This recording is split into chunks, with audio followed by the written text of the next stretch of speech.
changing behaviours, developing skills, changing your environment, whatever that means for you, then that's where you can do something. You can do something now. What most people are doing with their lives financially. Mm-hmm. And if you think about it, it doesn't really matter what culture you're born into. Most people are trained to do certain things with their money, and most people are trained to do certain things to basically get money. Mm-hmm. Now that's a very different way of thinking than standard conventional thinking. Well, I told you I wasn't as smart as everybody, so I had to build myself some rules, and that was my first rule. Yes. And I've never broken it. Welcome to the Money Maxi Show. This episode features Paul Counsel, who's been on our show before, and for good reason. He's a multi-millionaire with a lot of wisdom to give, and he also lives a very peaceful lifestyle on his beautiful farm in a very remote part of Australia. He's authored 3 books, The Psychology of Wealth, The Mechanics of Wealth, and The Essentials of Wealth, and is consistently ranked as a top business consultant in Australia on LinkedIn. That being said, let's get this show started and see what he has to give. So this time around, Paul, I want to sort of get your opinions a little bit on the world of cryptocurrencies, only because, first of all, it's going to be the bull run coming up soon, according to our data. And you're a person that I know who has been in Bitcoin and in the crypto space, not as a profession, but you've been into Bitcoin far longer than most people have. So it could be accurate to assume that you could be potentially what some people would call a crypto whale. Now, something that I want to get your perspective on is a couple of things. Let's set the background first. What was it back in the early days? We're talking when Bitcoins was still in the hundreds, maybe early thousands of dollars. What gave you conviction or any sense of, well, this is worth putting money into at that time when Bitcoin was still not mainstream, nobody knew about it. There was no, people saying Bitcoin was drug money and money laundering money. What gave you the data set to go, well, actually, no, it's worth putting money into this? That's a really, really interesting question. I'm nowhere near as smart as people who really understand these things. So I don't come from an analytical, the smarts around this, and I can add up all of those sorts of things which says, that's a useful thing. I tend to come at it from a completely different angle. So I look at what most people are doing with their lives financially. Mm-hmm. And if you think about it, it doesn't really matter what culture you're born into. Most people are trained to do certain things with their money, and most people are trained to do certain things to basically get money. Mm-hmm. So if you look at what they do over their life, they are trained to get jobs, they're trained to earn money through their labour or their time and or both. Mm-hmm. But there's no intrinsic reward for what they do. So they get the money, but the money is not an intrinsic reward. It's what they generally spend their money on that gives them the reward. And so they spend their money on things that never grow in value. They spend their money on things that always depreciate in value. Mm. So they're forever turning their money into zero. Mm. Now, I say that they are taking the greatest risk of all, because they're going to work for 20, 30, 40, 50 years and get to the end of it, and we know where the majority end up. Yes. So when a new piece of technology comes along, for me it's not risky. They're already taking the greatest risk, so this is less risk. Yes, it's funny you say that, because I was reading an article a recent article, and it was saying how 80% of Australians that are in the pension side of their life have the average superannuation is something like 484,000 for males, I think, and then 300 something thousand for females, or something like that. It was less than 1 million anyway, so 400, 500,000-ish. That was the average, and the median was a few hundred thousand above that. The main point, though, was that hardly any people in the age where they should be retired have even 1 million in their superannuation, and that's not enough to even fund for their last final years. Sort of get back to this idea that they're already taking the greatest risk. Yes. So most people are trained, conditioned if you like, socially engineered if you like, pressured if you like, socially pressured, to go and buy a house thinking that a house is going to get them whatever financial freedom. But most people don't understand that, generally they will take a loan against a house, and they've got to end up over the life of a loan buying the house twice. Yes. They buy it for the first price, and then they buy it for the loan value of that loan for over 25, 35 years, which generally amounts to buying the same thing twice. Yes. So now Bitcoin or this new technology, blockchain, comes along. If I buy one of them, I don't actually buy it twice. You can just buy cash. I mean, back then it was It doesn't matter. peanuts. I just buy it once. I don't actually have to buy it twice like other things. So for me, now it's just a matter of saying, look, do I actually understand all of the implications of this new technology? No, I'm just not that smart. Do I listen to a lot of people that do understand the technology? Yeah, and then the technology just makes sense. And some of the futuristic things that you can even dream of are now available through this technology. Now, if I buy a certain amount of that technology and just sit away and forget about it, I don't know whether it's going to go up or down or sideways. But even if it goes to zero, it really doesn't matter, because my job as an entrepreneur, as a wealth creator, as something else, is just to go and get more of that stuff that I just used to buy one of them, or two of them, or 10 of them, or 20 of them. So it's in effect kind of like you've made your money, park it somewhere where it may go to zero, but it may also probably do much better than zero. But in any case, it's better than what most people do, which is consume their money to zero guaranteed. There is nothing that I can do to that to make it go up, sideways, or down in value. There's nothing I can do to it. So the market forces will be responsible for whatever that is, whatever is going to happen to the price of that. Yep. So that I would stick into, let's say, my long-term wealth portfolio. Now, I don't need wealth now. I need it at some point, not now. What do I need now more than anything? It's probably cash flow.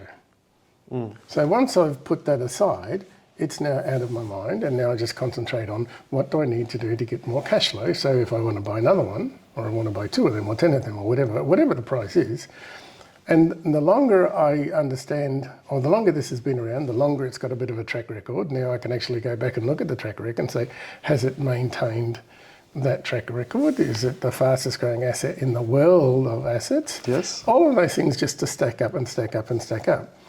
But if you think about, they're already taking the greatest risk, which is zeroing the value of just about every dollar that they earn. Yes. So not having any habits of investing, not having any awareness that they even need to do that. So I took a long time to understand, because people say, oh, that's too risky. I say, no, but you're already taking the greatest risk, because we know where you're going to end up. We know that. There's hundreds of millions of people end up there if you stay on this common pathway. So then I had to say, well, okay, what does risk mean? Well, risks kind of sort of, in one sense, in an economic sense, might be the amount of deviation from an expected return. That was a mouthful of words. It didn't really mean much for me. I'll put the text on the screen if it helps. Yeah, exactly. Yeah. And so I had to define risk for me. Yeah. And I defined risk as, in any given context, what are the probabilities of making ineffective choices? So risk for me, in any given context, it's the probability of making ineffective choices. So if I don't know, if I'm not familiar with something, then I have a high probability of making ineffective choices. If I become knowledgeable and develop skills in something, then I lower my probability. I don't eliminate It's never them, zero. Yes. but I lower my probabilities and say risk came for me to mean, well, if I can lower my probabilities in any given context, I have to do that by gaining more knowledge and developing more skills. Both of those things are my responsibility. So in any given context, if I say risk and I have my definition of risk, then my job is to lower the risk. And so the more I understand about something, the more I'm lowering my probabilities of making an ineffective choice. And it's interesting to me that the keyword there is the word probabilities as opposed to certainties, because at least in the market that I'm quite well known in Indonesia, a lot of the netizens, the people that comment on the videos, they're very black and white in the sense of saying, oh, you predicted this, it came true, or it didn't came true. And I'm not talking just about my channel, I'm talking about whoever it is the influencer is. They're very biased towards you're either right or wrong. You're either correct or you're incorrect. And I might say that might be a preconditioning to what we were exposed to in school, where you either got the right answer or the wrong answer in the test. But I find so many things in life are never really that black and white. It's not always just either right or wrong. It's more a scale, a spectrum of probable outcomes or things that could happen or not happen. And how likely is any one outcome going to happen? It's basically like you got 10 horses. What's the probability of each horse winning that specific race? Is that sort of a fair statement to make? Well, I mean, that's another interesting question, because if you think about, thinking, if we take this activity of thinking, if you look back all through wherever you went to primary school, if you look back through your secondary school, if you've been to university, were you ever taught, or did you ever, engage in this subject called thinking? And it's really hard to find. I haven't found a subject at university or high school or primary school that says this is about thinking. Philosophy? Well, philosophy's philosophy. It's not necessarily thinking. So we're socially engineered to learn our thinking style from osmosis. We sort of pick up from the masses. Mm-hmm. And if the masses are educated into a rather black and white thinking methodology, which means that somebody has clearly, detailed what is wrong, and somebody has clearly detailed what is right, and you'll get punished for doing things that are wrong, and you'll get rewarded or celebrated for doing things right. But is that the only thinking style? Well, no, there are other thinking styles above that. There are other thinking capacities above that don't necessarily work on black and white. Or, we might say, well, things are relative. Well, relative to what? Well, then that becomes a context. It becomes a situational thing. Mm-hmm. So we could have multiplistic thinking, for example. There's lots of right ways of doing this. I mean, what's the right way to go to Rome? Well, you could go into the circle from any degree on the compass, couldn't it? So it had 360 degrees.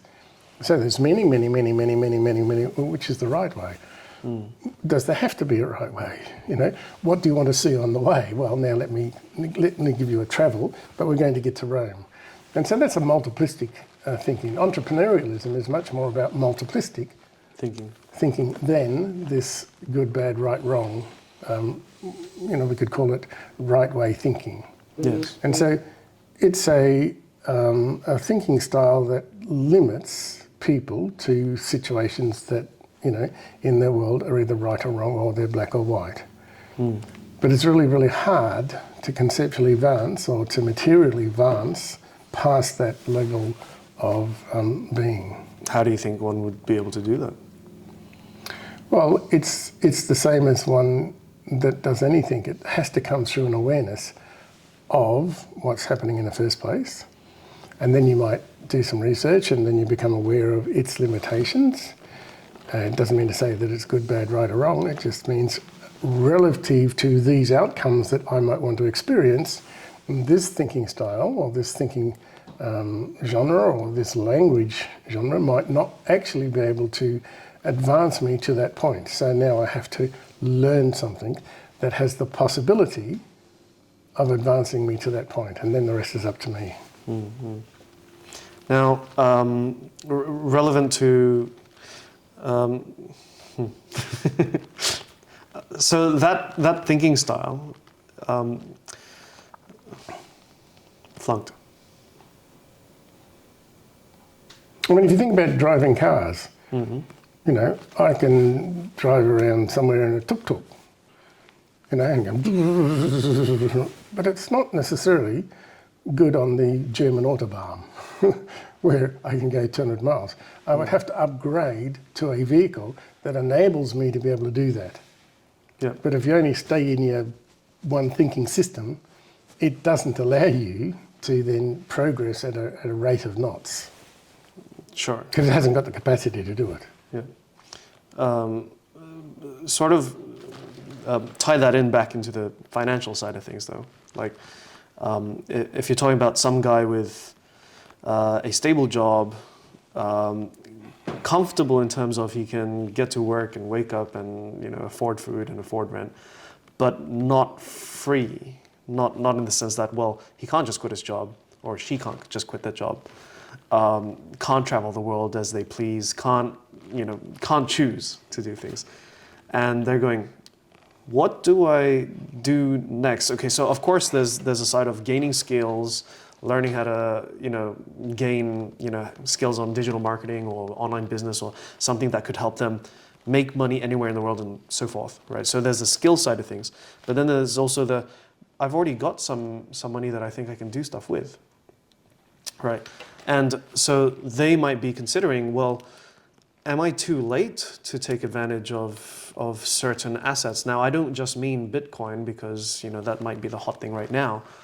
But, they might be going, well, how do I know that a decision left or right is going to be a good decision for me? How do I know that if I should put my money into, my parents are saying real estate, for example, and then my friend is telling me, oh, you should buy some gold and silver because they're printing money off the presses and it's all fake money. You need to have gold, which is real money. And then another person's going, dude, you're getting left behind. It's Bitcoin that's going through the moon and so forth and so forth. And it's like, sometimes it feels like it's an overwhelm of inputs, an overwhelm of, there's too many choices, there's too many vehicles, there's too many directions to get into Rome, as you say, right? And they just want to go with one. And, well, I'd like your opinion on that, but the way I see it personally is like, who says you have to choose just one, first of all? And if you do choose just one, what data do you have to support that decision? That's at least what I think, anyway, and that's how I personally make my own decisions as well. If there's a data set that says, well, comparing asset A to asset B, this one outperforms consistently compared to this one, well then the next 10 years has a high probability of still outperforming, and so forth.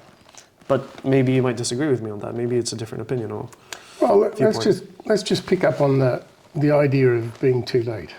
Mm.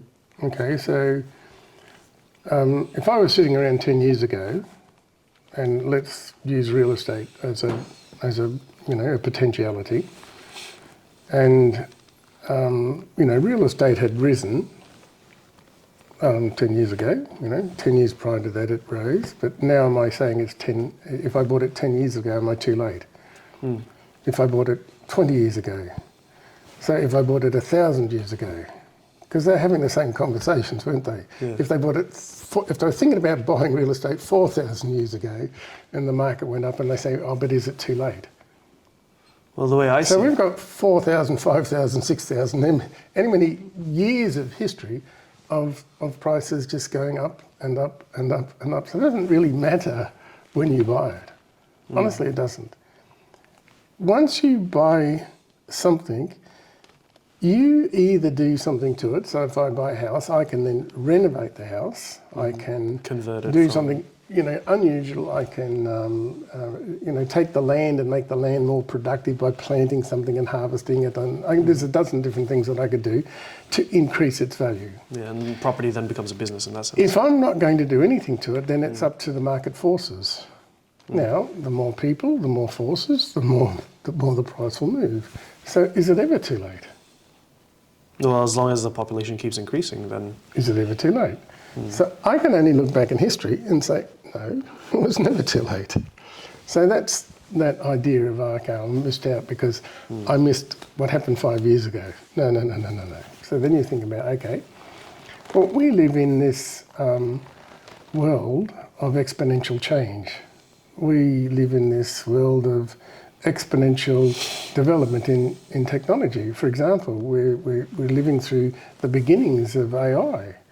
We don't know what it's going to turn into, but it's a technological revolution that, we experience many industrial and technological revolutions. If we go back to the year 2000, we had the sort of the dot-com things. Now we have this new blockchain technology, and then, as a piece of technology, what are some of the exciting things you can do on this blockchain? Well, the idea of smart contracts and all of those sorts of things lead to that. So it's not necessarily about cryptocurrency. That might just be the value of a token. Now you've got to examine whether that token is limited in nature, such as Bitcoin, that can only be 21 million. So there's built-in scarcity. If there's built-in scarcity in something, then generally, if there's built-in scarcity and more people want it, then the price has to move in some direction.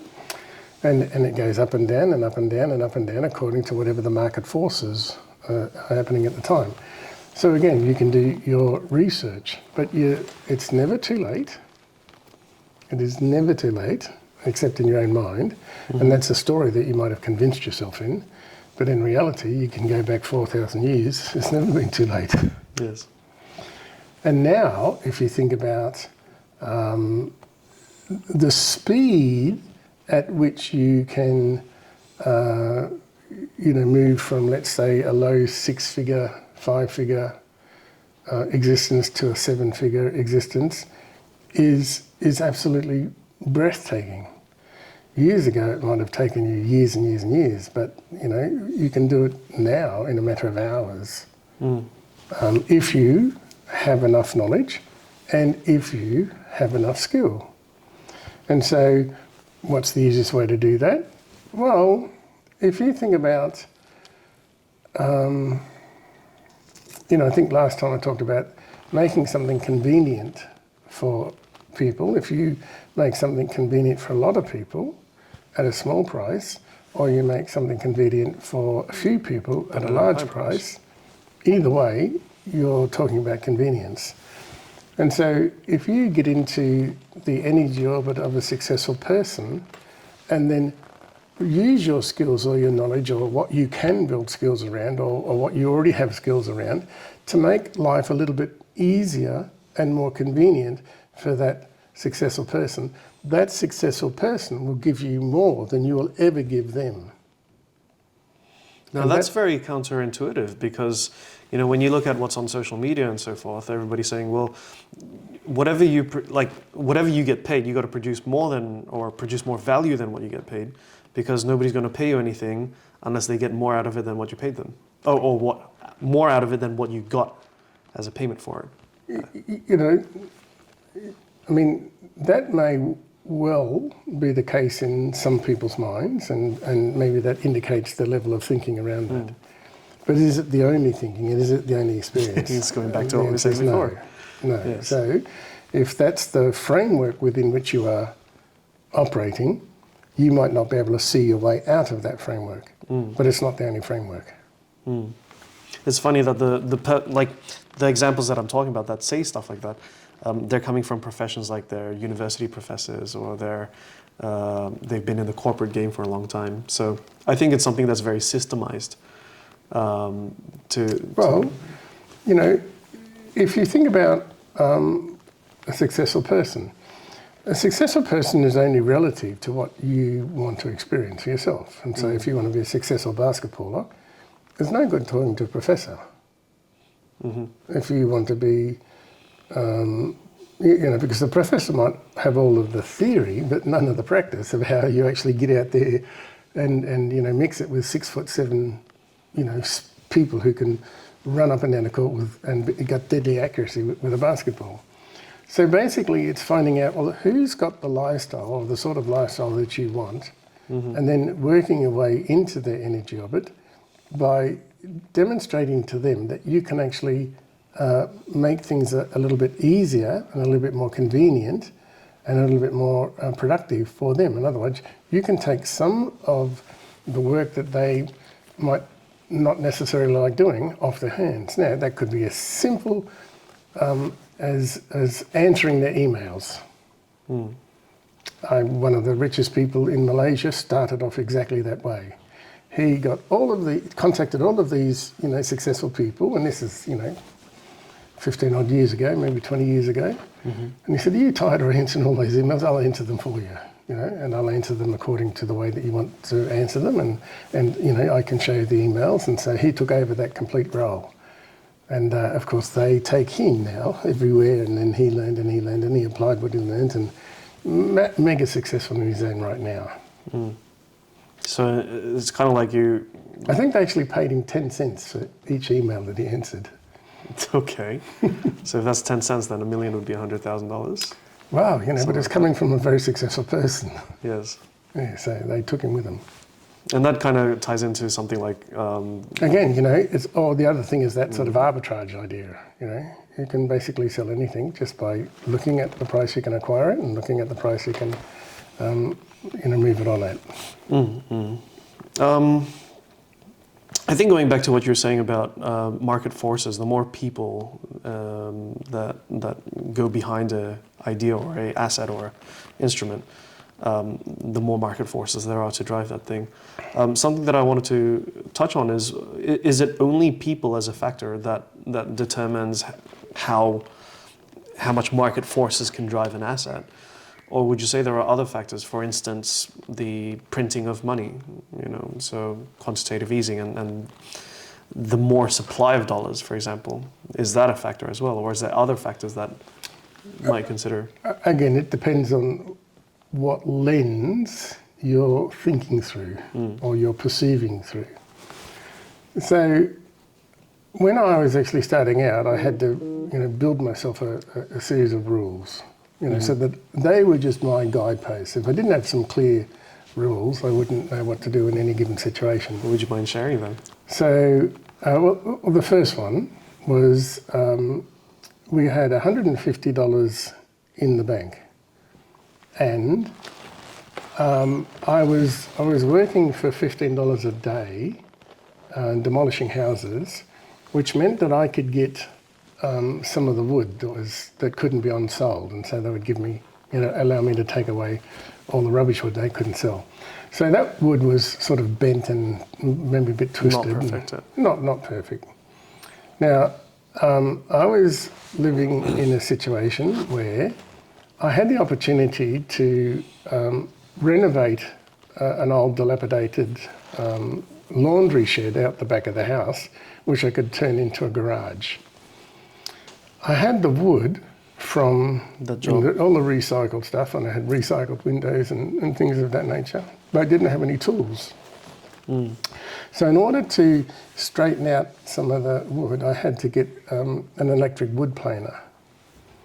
And it costs, the cost of that was $75. Okay. And so I said to my wife, look, we've got $150 in the bank. Do I spend $75 on it and get a tool, which then means I can straighten out some of the wood and I can start, building this thing? And, we hummed and hawed and hummed and hawed and hummed and hawed. Well, we could spend $150 and still be nowhere, or we can spend $75 getting somewhere. So I said, okay, look, I'm going to make a rule. If I spend $75 and get the electric planer owes me $75. So I bought the planer, and then I did the work necessary and built the garage. But now that planer had to earn me $75. So I grabbed my planer and I just walked around the neighbourhood and I knocked on everybody's door and I said, look, if you've got some doors that are sticking and jamming, if you've got some windows that are sticking and jamming, I'll actually dress the sides of them and smooth them up for you for $5. Would you like some? And they said, yeah. Look, can you do that door? Can you do that window? Now, I did the neighbourhood until I got $75 plus one, which meant that now that became an asset. And now I've got $1 as my return on investment. Now, did I stop at $75? No, I just expanded. And that became my first mega return asset, just by the way that I was thinking about it. Yes. And I've never broken that rule.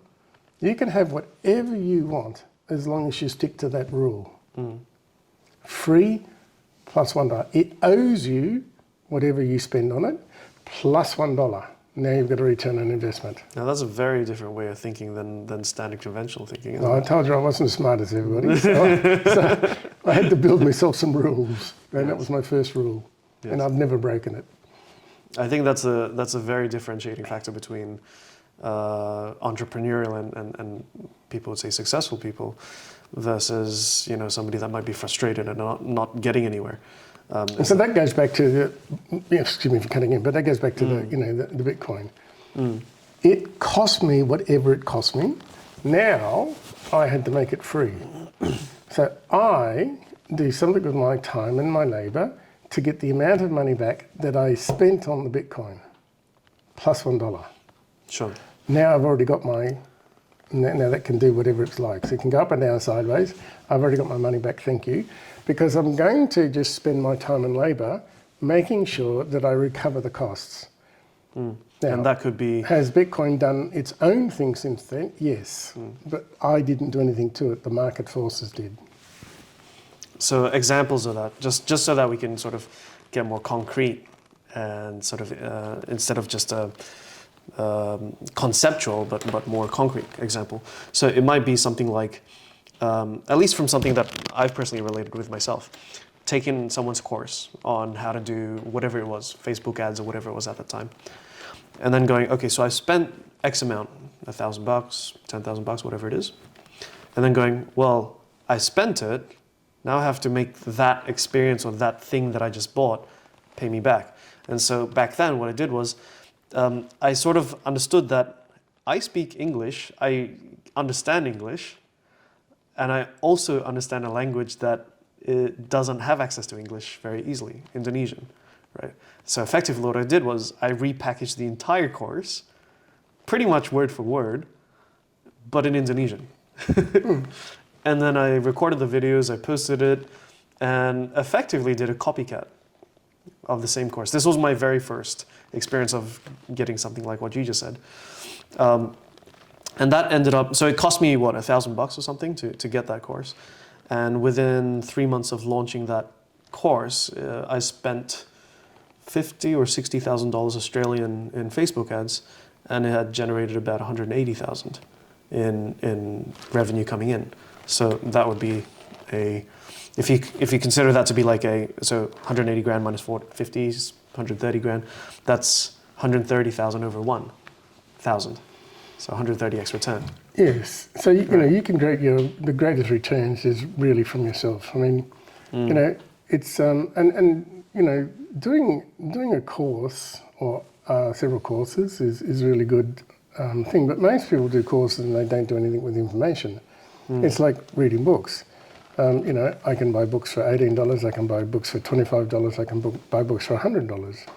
But they all owe me whatever it is that I spent on them. Sure. So I'm going to use the content of that book or the learning of that book to develop whatever the book costs, plus $1. And all I've got to do is keep the rule. The highest I ever paid for somebody's course was $300,000 for a year. And so, my job was to now take that information and convert it into something that paid more than $300,000 plus one. And so it's not the amount of spending, it's the behaviour and the thinking afterwards that either turns it into a profitable adventure or has you sitting there, it was a nice book. I remember something there, but I didn't take any action because I became too busy or I got preoccupied or whatever.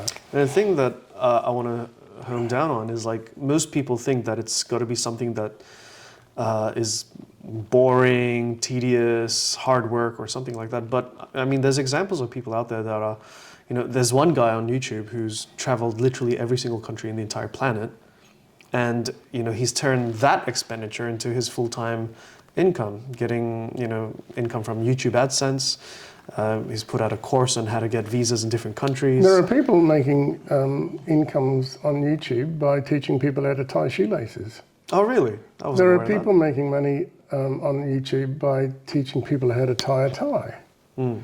There are people making money on YouTube showing people how to tie a bow tie. When you think about it, there's literally, a movement of people from a non-monetary based society into the beginnings of a monetary based society that don't know how to tie shoelaces or tie a tie or present themselves. And so there are literally any amount of ways to do it. We're talking about countries that are developing, or? Yes. Yeah. There are people on YouTube showing people how to weave baskets out of pine needles. Mm. I mean, pine needles, there's literally scattered all around, my farm, and yet they're converting that into a monetary exchange just by sharing knowledge and skills. I think that might be what you were saying about how with today's technology, the ability to go from 5-6 figures to 7-8 figures is just so much more realistic, quick, fast, achievable, due to examples just like that. You can communicate to so many more people more rapidly than any other time in history. Any other time, we've got the technology to do that. And, the new technologies that are based on, the blockchain technologies, which has an inbuilt whole series of things that support it. Do you think things are... We don't even know the potential. We just know that there is potential. Do you think that access to internet is going to be as it is now and better? Or Sorry? So access to internet, access to telecommunications. Because here's the thing. We put out content that goes, hey, look, there may be a situation where they might start cracking down, locking down on internet communications and internet access. So we put out a piece of content in the Indonesian channel where, according to our data, you have specific organizations, I'm not going to name who, that have put out videos. So they did a specific drill before the pandemic happened, specifically about what to do if there's a pandemic, a coronavirus pandemic. And then that was a year before it actually happened. And then fast forward to 2023-ish, I think it was, they do another drill, but this time it's related to something called, which they term as the cyber pandemic. And so the word pandemic should be something biological. It should be something about a sickness that goes through an entire population very quickly.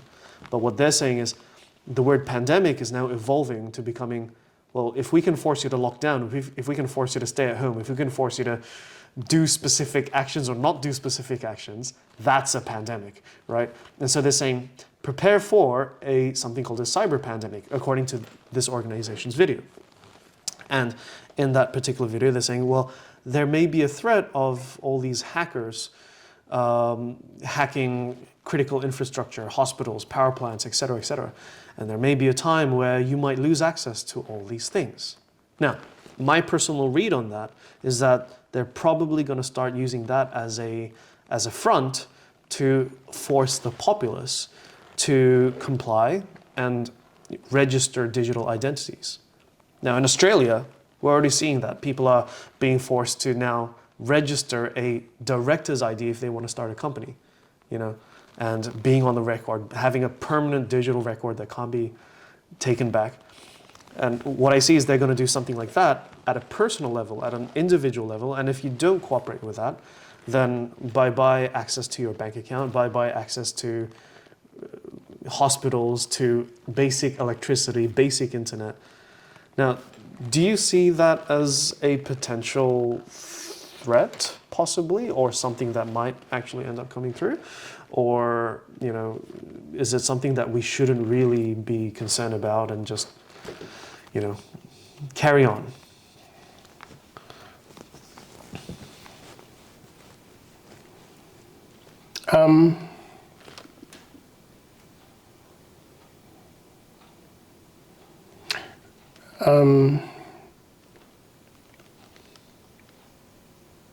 Neither really.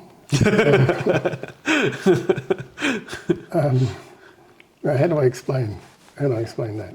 Okay. All of what you described may or may not be true. Yes. It may or It may could just not, be entertainment. It may or may not turn out. And I'm not playing it down or playing it up or whatever. But see, the only thing that I can do something about is now. And so if the only thing that I can do something about is now, then I'm not going to be concerned about what may or may not happen at a future point. So if I can improve my skills in any given context now, if I can take actions to improve a situation, an experience for myself, for my family, for whoever now, then I'm going to undertake those behaviours until either the context changes or the situation changes. Regardless of what may or may not happen, as you may have described it, the question I might ask you is, are you going to be able to navigate that more efficiently or more effectively if you have more skills or less skills? Of course, so more skills. Okay, so then your job now is to gain more skills. And if it doesn't happen, you're going to be that much better off. But if it does happen, you're still going to be that much better off. The worst thing to do is to become paralysed by something that may or may not happen and to take actions now on something that may or may not happen. Now, can you be prepared? Can you? Yes, but you're being prepared by, changing behaviours, developing skills, changing your environment, whatever that means for you, then that's where you can do something. You can do something now. So I don't tend to allow my thinking to get trapped into what may or may not happen, because I won't be able to know that until after the event. And so, But don't you need to have some sort of ability to see potentials of a... I'm not talking about risk on that specific example, but let's say in the context of investing, don't you need to see, like, say, for example, I want to get into NVIDIA as a company that produces the components for AI technology. Don't I have to be able to sort of have a rough estimate of, well, in 5 years' time, is AI going to go up or down? Is it going to be more adopted or less adopted? Isn't it relevant in that context? not really. Well, Yes. You can have an opinion as to whether you think it might go up or down. So you go back to the blockchain technology. You can have an opinion. You can educate that opinion based on the opinions of really educated people and smart people, and the extent of your reading, not the extent of listening to people who only think or feel these things, but people who can really explain it at a quantum level, if you like. And so then you can position yourself to take advantage of that in the event that it does go up. But really the only thing that you can have is either have one or not have one, or have two or not have two. So that's a now thing, okay? And so once you've actually got that, now you can't do anything. Because you've already spent the money. It's a done deal, okay? So then the market forces are going to do that. So you can have an opinion, you can have an informed opinion, it doesn't guarantee anything, but again, if we go back to the notion of risk, how do I decrease my risk in any given context, is to increase my skills and increase my knowledge. So are you increasing your skills and are you increasing your knowledge? Good on you. If you're not, then you're paralysed, then you're developmentally arrested. It doesn't matter what the future happens, because you are not developing you in order to be able to navigate that to the best of your potentiality, if you like. Agreed. Totally agree. I think over this conversation at least, right? It's sort of trying to throw in different sort of curveballs and what if this, what if that, but it all comes back down to the basic principles of what you've just said about, the only thing that you can control is what happens now, and what you can control about what happens now is how you react, what skills you gain, what skills you develop, what information you can seek to make more effective decisions, and really that's the gist of it, isn't it? Well, if you think about, if you think about somebody that invented, I don't know, the first user-friendly piece of software for, a Word document. When they first produced that piece of software, it might have had, 1970 or whatever. A dozen different bugs in it, or 200 bugs in it, or whatever. And so as people began to use it, that technology just improved, and then somebody else said, oh, look, we can improve that software again, and we can improve that software again, and we can improve that software again, and we can improve that software again. And so I'm just the same as that. I'm just a piece of software, if you think about it. And I want to improve it and improve it and improve it and improve it and improve it. I'm not the one to sit around and say, that's it. I'm not going to develop me from, day dot. And so there's that, that I think there's a concept that comes from the Japanese culture, which is constant and never-ending improvement. Well, are you a constant and never-ending improver, or are you developmentally arrested and you buy into the dominant story, and the dominant story will always be based on fear? Correct. Because fear is the lowest form of consciousness that can be mass directed.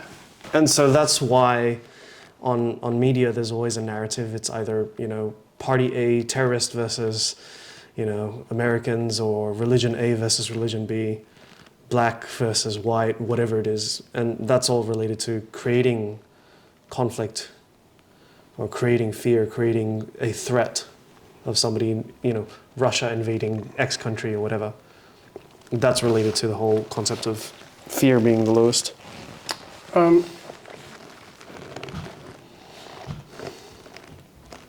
think there's something else going on, and I think you've got to look at what else is going on and how it's used. And so let's go back to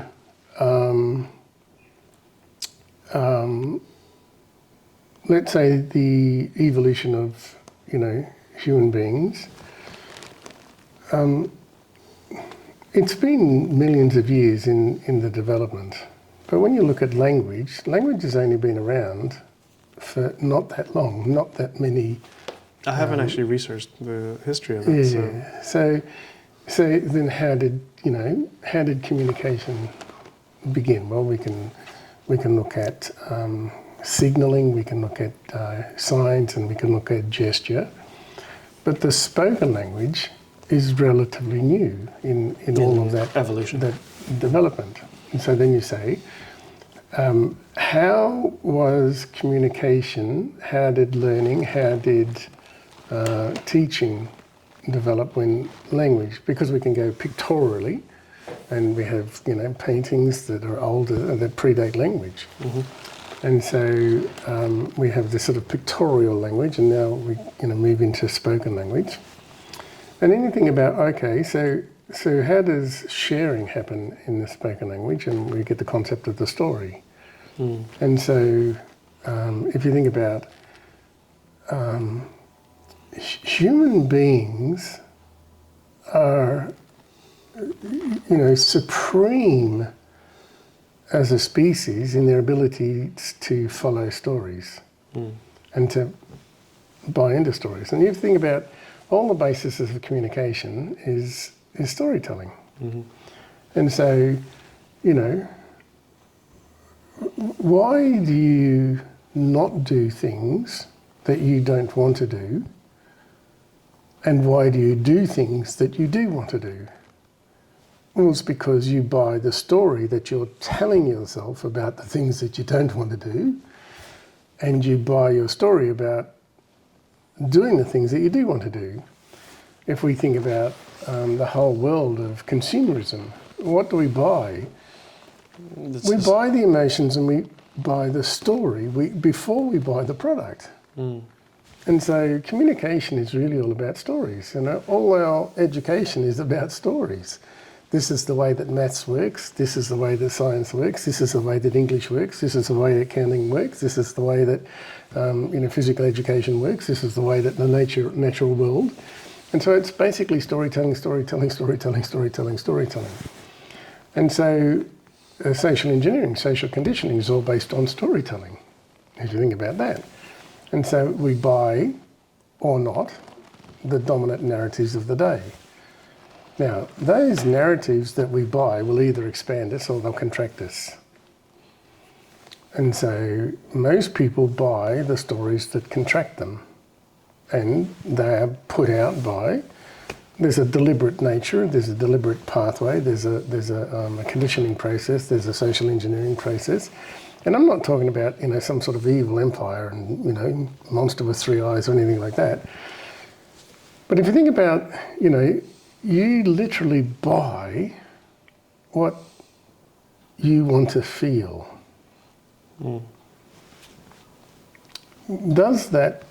Do those feelings expand you or contract you? If you decide that they're contracting you in some way, shape or form, then why are you buying into those stories? Why are you accepting those stories uncritically? Why are you not analysing those stories to see where they're coming from and whether or not there's a vested interest in the creations of those stories that are just passed down through all of our various media for you to consume? And so if you decide that you've actually been buying stories, plus the stories that you're telling your own self, because we're all great salespeople, we sell ourselves on not doing things, and we sell ourselves on doing things that basically destroy our future, which is turning every single dollar that you earn into $0 rather than into something that can multiply the value of those dollars that you earn spending your time and your labour and your time. And so if you think about the modern news, if you like, if you think about mainstream, if you think about fake news, whatever is going on. And so if you're buying those stories uncritically, you're going to live your life at the effect of those stories. You're not going to live your life at cause. Well, I want to live my life, and as much as I can, because I'm I'm not as smart as other people, but as much as I can, I live my life at cause, which means that I'm going to learn something, I'm going to develop something, I'm going to explore something, I'm going to be curious about something, not just accept it on face value. I'm going to turn it upside down, I'm going to turn it inside out, I'm going to ask smarter people than me, well, what's your opinion? I don't necessarily have to believe you, but I want you to share your experience and your wisdom with me, because I don't want your opinion so much as I want your wisdom. I don't want your story so much as I want your experiences. And that can expand me. And it does. Now, first of all, I don't think everybody's like you in that sense. So I don't think everybody's able to even be aware of that and seek it in the first place.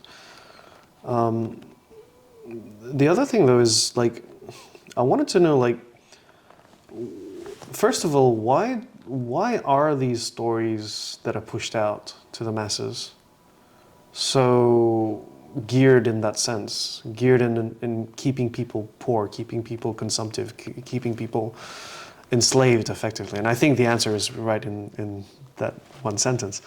And then the other thing also is, do you see it ever being possible that society evolves or changes or becomes a different kind of society where people are constantly exposed to narratives and stories that expand them, or experiences that expand them, as opposed to the current status quo, which is, as you would put it, contractual?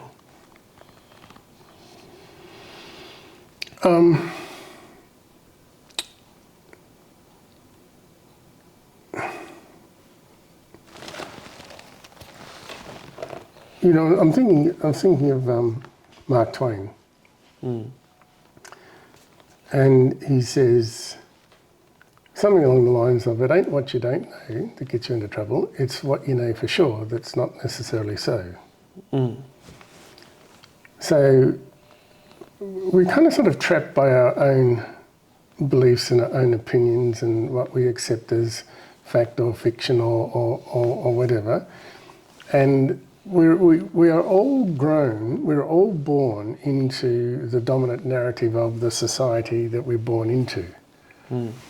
And so if you look at somebody that's born into, let's say, the culture of the Kalahari Bushman, and somebody that's born into the culture of capitalism and free enterprise. Now, each of those children that are born into those cultures, they are capable of learning other people's cultures. It's just that they're not exposed to them. It's just that they're not taught. So, that person isn't taught necessarily about the Kalahari culture, and the Kalahari culture isn't necessarily interested in what's happening in Main Street communism, whatever. So the potentiality is limited by the cultural story that you're actually born into. So the entire culture would have to Now, shift. if you think about what's the cultural story of the culture that you're born into, and the cultural story always has something to do with making you a good example of that cultural story. And so these are the behaviours that you need to engage in, and these are the thoughts that you need to engage in, and these are the beliefs that you need to engage in order to be a good representative of that culture. All cultures do that. Yep. I don't know how many cultures there are in the world, but we are capable of learning so much more than the fish pond that we're actually born into. So once you actually understand that, then you say, does possibility exist beyond that? And there has to be. And then we can look back at the great mysteries of what's on planet Earth. The great civilizations of past that can do things back there that we can't do here. We don't have the engineering, we don't have the knowledge, we don't have So you're talking the about technology, we don't have... hang on. So, oh no, but they just always say some sort of story to, cover it up. we throw it away, and so well, they take it out of the history books, so they do whatever. So I have no control over that. Is it possible that something else exists? Of course it's possible. I don't have to believe it, I just got to say, yes, it's absolutely possible. Once I put a limit on my mind, then it doesn't become possible. Well, I don't want a limit on my mind. I want to have that mind, infinitely in its capacity to explore just ideas, if nothing else, just ideas. And so, of course, everything is an open book. Everything is open-ended. The way that I look at things. Well, yes, and at the end of the day, I think the thing that viewers should be reminded of is that we do only live once. And so it's like...